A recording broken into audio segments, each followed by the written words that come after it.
Hello guys, welcome back to my channel MMA with Bunty. तो आज हम बात करने वाले हैं ब्रॉक लेसनर के पूरे मिक्स मार्शल आर्ट्स के करियर के बारे में। मोस्टली उनकी एक फाइट ही केएस डायनामाइट में हुई थी, जो यूएसए का एक प्रमोशन है। बाकी उनकी सारी फाइट यूएफसी के अंदर हुई थी।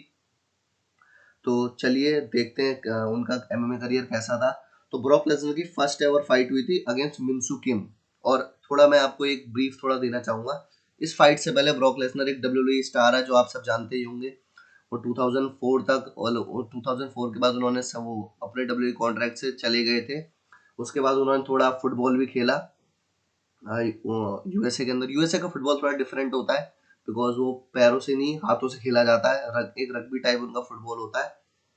उसके बाद उन्होंने स्विच किया एमएमए में, और उनकी फर्स्ट फाइट हुई थी केएसए डायनामाइट यूएसए के अंदर जनवरी 2007 को। और उनका पहले अपोनेंट थे मिनसू किम। और इस मैच में ब्रॉक लेसनर को विक्ट्री मिली थी फर्स्ट राउंड के अंदर ही टीकेओ पंचेस के साथ। और इस फाइट के बाद सीधा ब्रॉक लेसनर यूएफसी में आ गए थे, क्योंकि उन्होंने एक इवेंट के अंदर डेना वाइट से बात कर उन्होंने बोला या तो मैं इस चीज में अच्छा हूँ या मैं नहीं हूँ, साफ बात है। तो उसके बाद उनको पहली फाइट मिली अगेंस्ट फ्रैंक मियर। और उस टाइम डेना वाइट ने बोला था कि हम एक एग्जाम्पल देंगे कि अगर तुम स्विच, क्योंकि प्रोफेशनल रेसलिंग डब्ल्यूडब्ल्यूई और मिक्स मार्शल आर्ट में बहुत डिफरेंस है। आप सब जानते ही होंगे। अगर मैं नहीं भी जानता तो मैं आपको बता दूं कि प्रोफेशनल रेसलिंग या फिर जो डब्ल्यूडब्ल्यूई इनका बेस्ट प्रमोशन है, वो स्क्रिप्टेड होती है। वहां पर स्क्रिप्ट लिखे स्क्रिप्ट के हिसाब से वो सब वर्क करते हैं। पटकी देना, मूव देना, वटेवर। ब्रॉक लेसनर का जो फिनिशिंग होता है 5 के बाद में उनका जो कुमोरा हुआ था, जो भी था, वो सब इस हिसाब से चलता है। ये रियल फाइटिंग होती है। और पहला मैच ही उनका हुआ अगेंस्ट फ्रैंक मियर। देख सकते हैं आप स्क्रीन पे फ्रैंक मियर। ये इससे पहले फॉर्मर हेवीवेट चैंपियन थे, इन्होंने टिम सिल्वा को हराया था। और उसके बाद इन्हें टाइटल रिंक्विश करना पड़ा था एक मोटरसाइकिल एक्सीडेंट के हिसाब से। मोटरसाइकिल एक्सीडेंट हो गया था। और इस फाइट में स्टार्ट में ब्रॉक लेसनर बहुत अच्छे लग रहे थे। उन्होंने दो बार घुसंड से उनको नीचे भी गिरा दिया था। पर जो रेफरी स्टीव मसागाटी, उन्होंने ब्रॉक लेसनर से एक पॉइंट डिडक्ट किया और फाइट को दोबारा से स्टार्ट किया, बिकॉज ब्रॉक का एक पंच उनके फ्रैंक के सर के पीछे लगा, जो इलीगल है। उसके बाद दोबारा ब्रॉक लेसनर ने गिराया, पर उन्होंने उनको सबमिशन में डाल दिया। फ्रैंक मियर ने ब्रॉक लेसनर को नी बार खेल से, और ब्रॉक लेसनर को टैप आउट करना पड़ा फर्स्ट राउंड में। ये हुआ था इवेंट यूएफसी 81 ब्रेकिंग पॉइंट नाम रखा गया था इसका। और ये फाइट हुई थी फरवरी 2 और 2008 को। और इसके बाद ब्रॉक लेसनर में थोड़ा डाउट भी उठ रहे थे, क्योंकि ब्रॉक लेसनर को प्रूव करना था अपने आप को। तो उनकी नेक्स्ट फाइट होनी थी against farmer heavyweight champion mark Coleman, पर वो फाइट नहीं हो पाई थी। तो उनको रिप्लेस किया था प्राइड वेटरन हीथ हेरिंग ने। और इस मैच में ब्रॉक लेसनर ने टोटल डोमिनेशन दिखाया। ये फाइट हुई थी यूएफसी 87, जिसका नाम रखा गया था सीक एंड डिस्ट्रॉय। पहले ऐसे ही नाम होते थे। और इस पे ये फाइट हुई थी अगस्त 9 2008 को। और इस पूरे उसमें ब्रॉक लेसनर ने डोमिनेट किया था, और यूनानिमस डिसीजन से उन्होंने विक्ट्री हासिल की थी। ये फाइट पूरे 3 राउंड चली थी। और इस फाइट के बाद डायरेक्ट ब्रॉक लेसनर को रैंडी कोटोर के साथ हैवीवेट चैंपियनशिप के लिए मौका मिल गया था, वो भी अनडिस्प्यूटेड वन। आप पूछेंगे मैं ऐसे क्यों बोल रहा हूँ, क्योंकि उस टाइम पर एंटोनियो नोगेरा इंटरम हैवीवेट चैंपियन थे। तो बेसिकली रूल यही होता है कि इंटरम हैवीवेट और अनडिस्प्यूटेड हैवीवेट दोनों के बीच फाइट होती है और टाइटल यूनिफाई होता है। पर डेना वाइट जानते थे कि ब्रॉक लेसनर एक स्टार है अपने डब्ल्यूई के टाइम से। उनकी फिजिक, ये देखो, कोई भी ब्रॉक लेसनर को देखेगा फाइट करते हुए, सब देखना चाहते हैं, सब पेपर बाय करते हैं।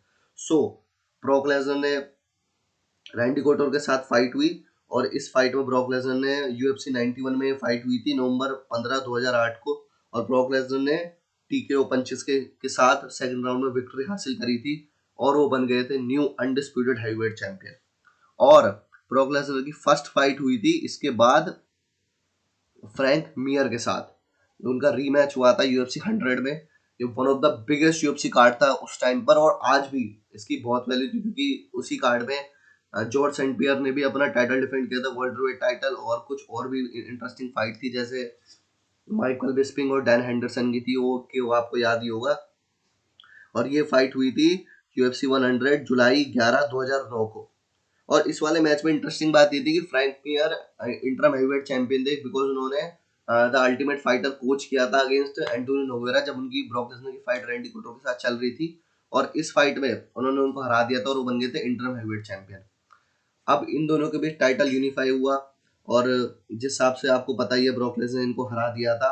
और ये one of the biggest card था उस टाइम यूएफसी का 1.65 मिलियन पेपर व्यू बाइस के साथ, क्योंकि ब्रॉक लेसनर पहले से ही स्टार थे, सब उनको डब्ल्यू की डेज से जानते थे। और सेकंड राउंड में ब्रॉक लेसनर ने टीकेओ पंचेस के साथ इस मैच में विक्ट्री हासिल करी थी और हर्ब डीन ने इस फाइट को रोक दिया था। इसके बाद ब्रॉक लेसनर को थोड़ी इंजरीज की वजह से बैकआउट करना पड़ा था। उन्हें एक डायवर्टिकुलाइटिस एक बीमारी होती है, जैसे इंडिया में शायद उसे पथरी बोलते हैं, आई डोंट नो, उसकी वजह से उन्हें थोड़ा बैकआउट करना पड़ा था। और इंटरम टाइटल फाइट उनके दो उनके बीच हुई थी, फ्रैंक मियर और शेन कार्विन के बीच में, और शेन कार्विन ने फ्रैंक मियर को हरा दिया था और बन गए थे न्यू इंटरम हेवीवेट चैंपियन। और उसके बाद ब्रॉक लेसनर और शेन कार्विन के बीच हुआ यूएफसी अनडिस्प्यूटेड हेवीवेट टाइटल के लिए मैच यूएफसी 116 में, और ये मैच हुआ था जुलाई 3 2010 को। और शेन कार्विन अभी तक अनडिफीटेड थे, शायद उनकी 12 फाइट थी जिनमें उन्होंने सब में विक्ट्री हासिल करी थी, वो भी फर्स्ट राउंड, पहले राउंड में KO या TKO की हेल्प से। और उनके बहुत बड़े हाथ थे, उनको बहुत बैटिंग फेवरेट माना जा रहा था इस फाइट में। और जैसे सबने प्रिडिक्ट किया था, फाइट स्टार्ट होते ही उन्होंने ब्रॉक लेसनर को बुरी तरह धो दिया, इधर पेल रहे हैं उधर पेल रहे हैं, पूरी हवाई निकाल दी ब्रॉक लेसनर की। ये भी सोचने सुनने में आ रहा था कि ब्रॉक लेसनर मतलब जो रेफरी थे वो ब्रॉक लेसनर को वो करने वाले हैं कि भैया शेन कार्विन जीत गया, बट ऐसा नहीं हुआ। ब्रॉक लेसनर सर्वाइव करके, और जो इस किसी ने आज तक ये नहीं देखा था कि ब्रॉक लेसनर ने एक अपना बहुत ही इंटरेस्टिंग कैरेक्टर दिखाया। और उस वाली फाइट में जब तक सेकंड राउंड आया, शेन कार्विन पूरे गैस आउट कर चुके थे, उनके पास बिल्कुल भी एनर्जी नहीं थी, और ब्रॉक लेसनर ने उनको टेक डाउन किया। ब्रॉक लेसनर पहले से भी NCAA हेवीवेट चैंपियन थे 2000 के, एंड उनकी रेसलिंग बहुत अच्छी थी जिसने उनको बहुत हेल्प करी यूएफसी के अंदर। और सेकंड राउंड में उन्होंने सबमिशन से विक्ट्री हासिल करी, और ये था आर्म ट्रायंगल चोक, जैसे आप देख सकते हैं स्क्रीन पे।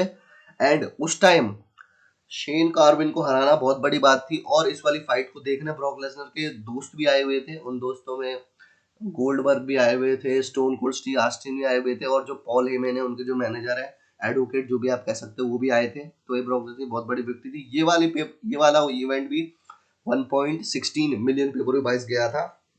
और इसके बाद ब्रॉक लेसनर ने अपना टाइटल डिफेंड करा अगेंस्ट केन वेलास्केस। उस टाइम तक केन वेलास्केस भी अनडिफीटेड थे, 9-0 उनका रिकॉर्ड था, 0 लॉस थे उनके रिकॉर्ड में।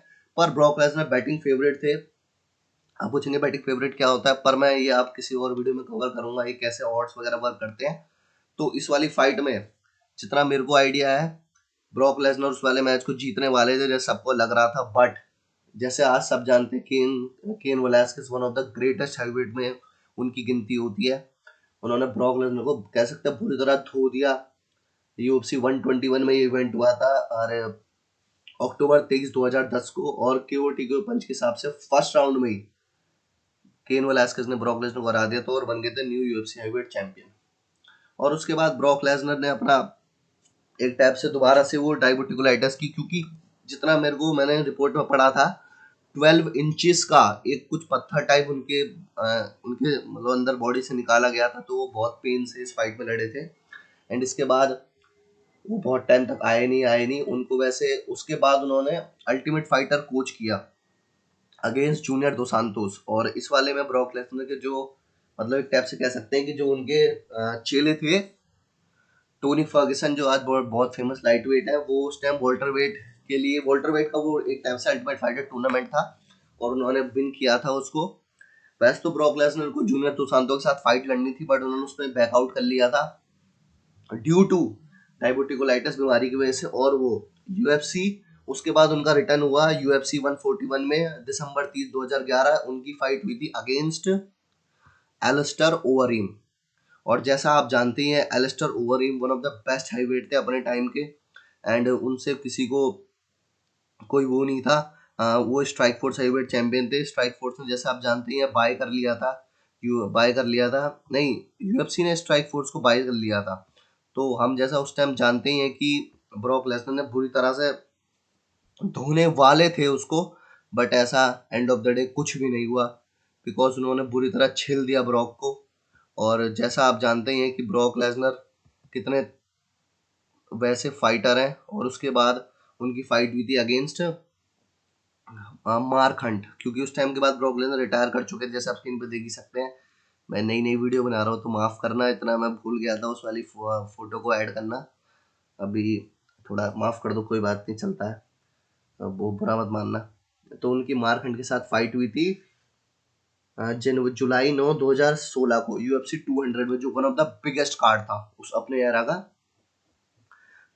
इसको मेन इवेंट करने वाले थे वैसे तो जॉन जोन्स और डैनियल कॉर्मियर, पर वो नहीं कर पाया था बिकॉज जॉन जोन्स ने स्टोरी टेस्ट अपना फेल कर दिया था, उनको यूसाडा से बाहर फेंक दिया गया था। यूसाडा एक American standard of agency, doping agency कुछ टाइप फुल फॉर्म है उसकी। तो भाई ब्रॉक लेसनर के साथ उनकी फाइट होनी थी, तो देखा जाए तो वैसे एडवांटेज ब्रॉक को ही था। ब्रॉक 2 वीक्स नोटिस में आए थे, किसी ने सोचा नहीं था ब्रॉक लेसनर वापस यूएफसी में रिटर्न करेंगे बिकॉज वो डब्ल्यूडब्ल्यूई में चले गए थे और 5 सालों में डब्ल्यूडब्ल्यूई फाइट करी थी, और ऐसा हो गया, ब्रॉक लेसनर रिटर्न करा एंड ब्रॉक लेसनर ने उनको हरा भी दिया मार्क हंट को, बिकॉज मार्क हंट के पास वैसे बॉक्सिंग में एडवांटेज थी बिकॉज ब्रॉक बॉक्सर इतने अच्छे नहीं थे। हाँ उनके हैंड्स में पावर थी बट उनकी मेन थी रेसलिंग, उन्होंने रेसलिंग से डोमिनेट किया। और उस वाली फाइट को वो थर्ड राउंड में मतलब यूनानिमस डिसीजन से उन्होंने विक्ट्री हासिल करी थी। बट 1 हफ्ते या 2 हफ्ते बाद पता चलता है कि ब्रॉक लेसनर ने अपना स्टोरी टेस्ट फेल कर दिया है और ये वाली फाइट नो कॉन्टेस्ट पे हुई थी और इस वाली विक्ट्री को भी ओवरटर्न कर दिया गया था। एंड इसके बाद से ब्रॉक लेसनर ने हेडलाइन ही बनाई थी जब उनका डैनियल कॉर्मियर के साथ स्टफल हुआ था, बट वो फाइट नहीं हो पाई क्योंकि ब्रॉक लेसनर वैसे सोच माना जा रहा था कि वो आ रहे फाइट करने, जब उनको यूसाडा के अंदर भी आए थे वो, पर वो फाइट नहीं हो पाई और उस टाइम से आज ब्रॉक लेसनर रिटायर हैं, 42-43 साल के हो गए हैं, प्रोफेशनल रेसलिंग पे ध्यान देते हैं। सो अब तो उनका मिक्स मार्शल, पर एंड रिजल्ट अगर मैं अपनी एक बात करना चाहूँ तो Brock Lesnar is one of the greatest heavyweight में उनकी गिनती होनी चाहिए मेरे हिसाब से, बिकॉज कोई मिक्स मार्शल आर्ट बैकग्राउंड नहीं था, कोई जिजित्सु रेसलिंग बॉक्सिंग कुछ नहीं था। हाँ रेसलिंग थी, पर वो भी उन्होंने 2000 में करी थी जब वो हैवीवेट मतलब अपने NCAA हैवीवेट चैंपियन बने थे मिनीसोटा में, जो उनका स्टेट था मेन। तो उनका one of the best careers था देखा जाए तो, बिकॉज उन्होंने हैवीवेट टाइटल भी जीता। हैवीवेट टाइटल किसी को लग सकता है कि फ्लूक था उनका जीतना, पर उस टाइटल को 2 बार डिफेंड करना भी किससे कम नहीं है। And Brock Lesnar one of the biggest pay per view stars थे यूएफसी के, उनके सारे इवेंट देखा जाए आफ्टर आफ्टर उनकी रैंडी कटोर के साथ, रैंडी कटोर वाली 1 मिलियन थी, फ्रैंक बेयर वाली 1.65 मिलियन थी, शेन कार्विन वाली भी 1.16 मिलियन थी और केन ओलास्किस वाली भी 1.10 मिलियन थी। तो उनके सारे 1 मिलियन पेपर्स बाय गए थे चैंपियनशिप फाइट वाले, बिकॉज वो यूएफसी के one of the biggest stars थे। तो थैंक यू। अगर आपको वीडियो पसंद आई तो लाइक जरूर करिए और इस मिस्टेक के लिए माफ करना। अगर आपको कुछ सजेशन वगैरह देने हैं तो आप कमेंट में बता सकते हैं, और अगर नए चैनल पे नए हैं तो सब्सक्राइब जरूर करिए। थैंक यू, मिलते हैं नेक्स्ट वीडियो में। बाय।